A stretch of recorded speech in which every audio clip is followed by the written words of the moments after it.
Welcome back to the Dark Reading News Desk at RSA. It's Terry Sweeney with Dark Reading, and joining me now is Craig Connors, VP and CTO of Cisco Security. Craig, thanks for joining us on the Dark Reading News Desk. Thanks for having me.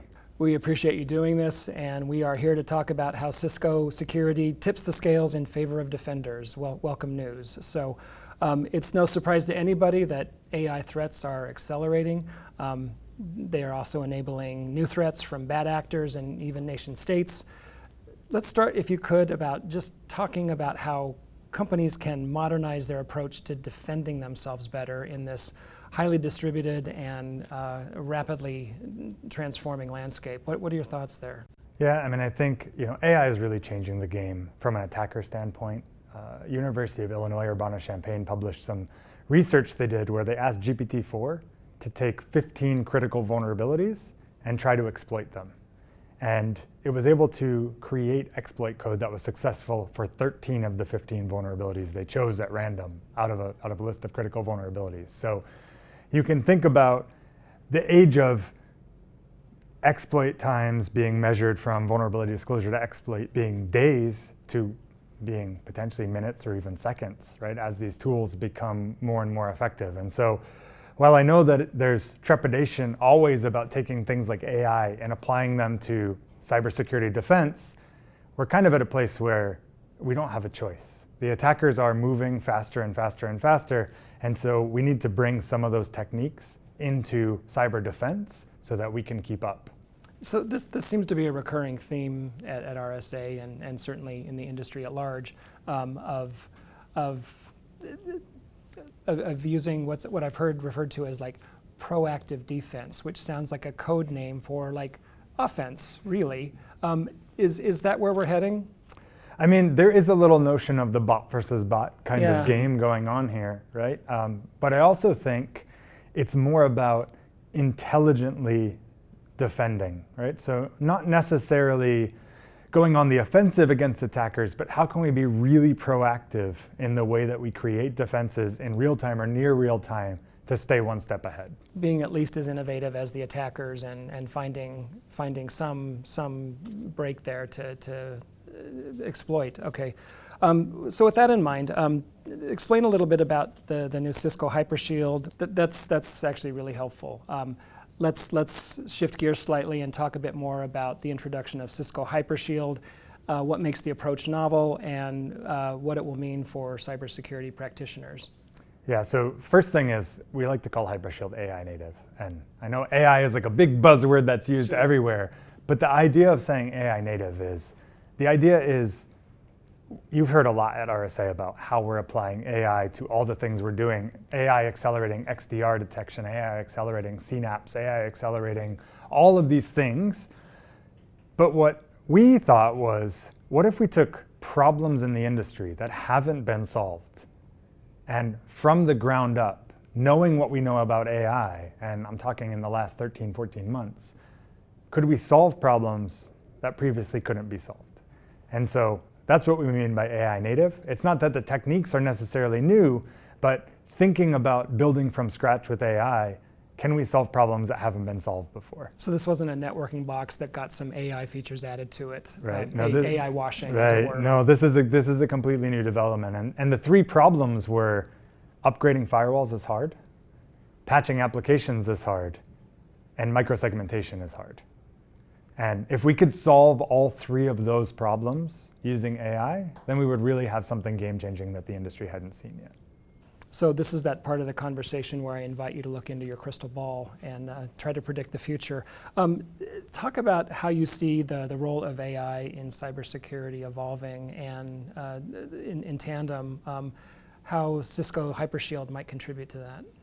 So we use AI, we use the term AI to refer to a lot of different things, right? Whether it's matrix multiplication or graph analysis or machine learning or generative AI and LLMs, which is the hot topic now. And so all of those play a role in what we're doing. The way that we identify threats, the way that we pattern match threats at rapid scale, the way that we leverage GPUs to accelerate doing these things, the way that we build LLMs to make it easy for users to interact with an AI assistant that can help them configure policies, explain policies, understand things. But I think there's another part of AI that's really changing the game when we think about building these types of defenses. I was joking with someone that, we don't write code like we used to in 2023 anymore. And I know that wasn't very long ago, but it's really a lot different now when we talk about, so someone was talking to me today about, you're going to integrate with all of these different vendors. How do you keep up with API changes? Like, that's never been possible before. And I was explaining that we're not writing an abstraction layer anymore.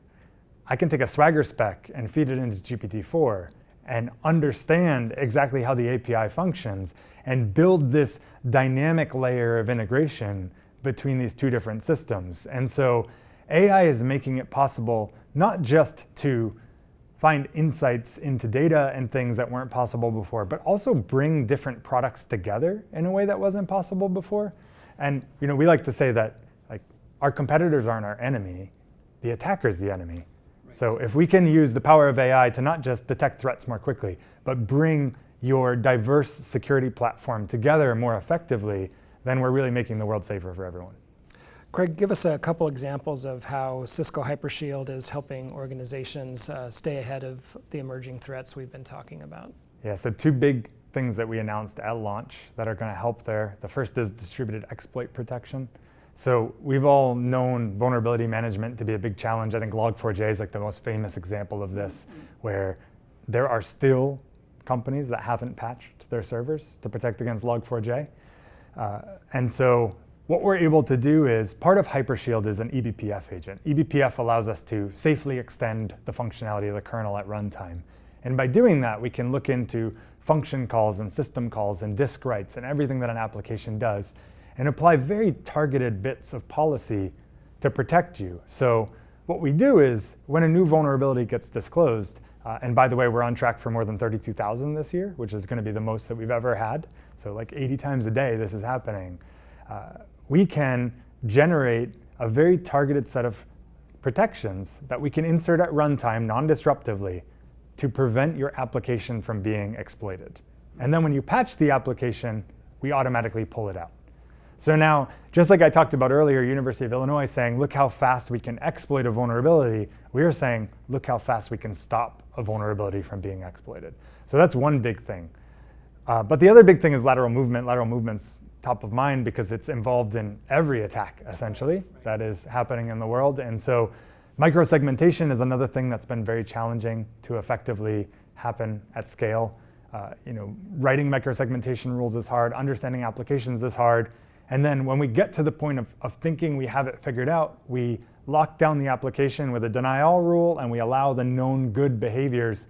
And then suddenly tomorrow the application does something not malicious, but something unexpected, and we block it and we break the application. But because we have that eBPF agent, because we have deep insight into everything the application's doing, when the application does something anomalous, we can make a real-time risk-based decision of, does this match a pattern of malicious behavior?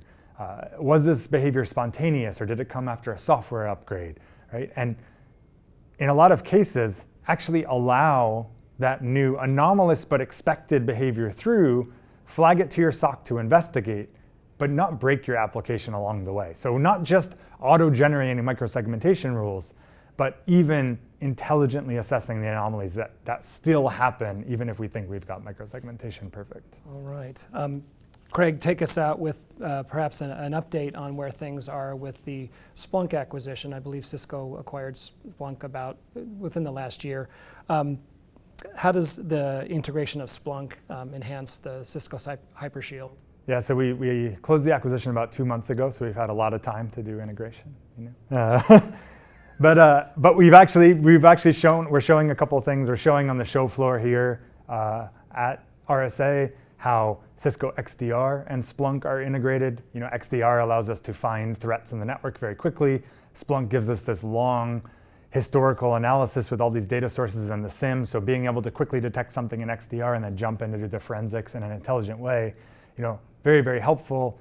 We're integrating Talos with it. So lots of things are going on, but I think probably from a Hypershield perspective, I talk about AI, I talk about the power of AI, understanding data, understanding applications. that all comes down to how much data do I have? How much can I understand about what you've deployed in your network so that I can help protect you? And by Splunk coming together with Cisco, we now have the biggest database in the world of information about how your applications are functioning. And we use that to better protect you from these emerging threats that are happening. Right. Well, rather than take the fight to the attackers, it sounds like Cisco's doing a great job of taking the AI to the attackers. So bravo. Craig, thanks so much for doing the Dark Reading News Desk. Yeah, thanks. And thanks again for having me. We've been talking to Craig Connors of Cisco Security. This has been Terry Sweeney for the Dark Reading News Desk. Thanks for joining us for this segment. We'll see you next time.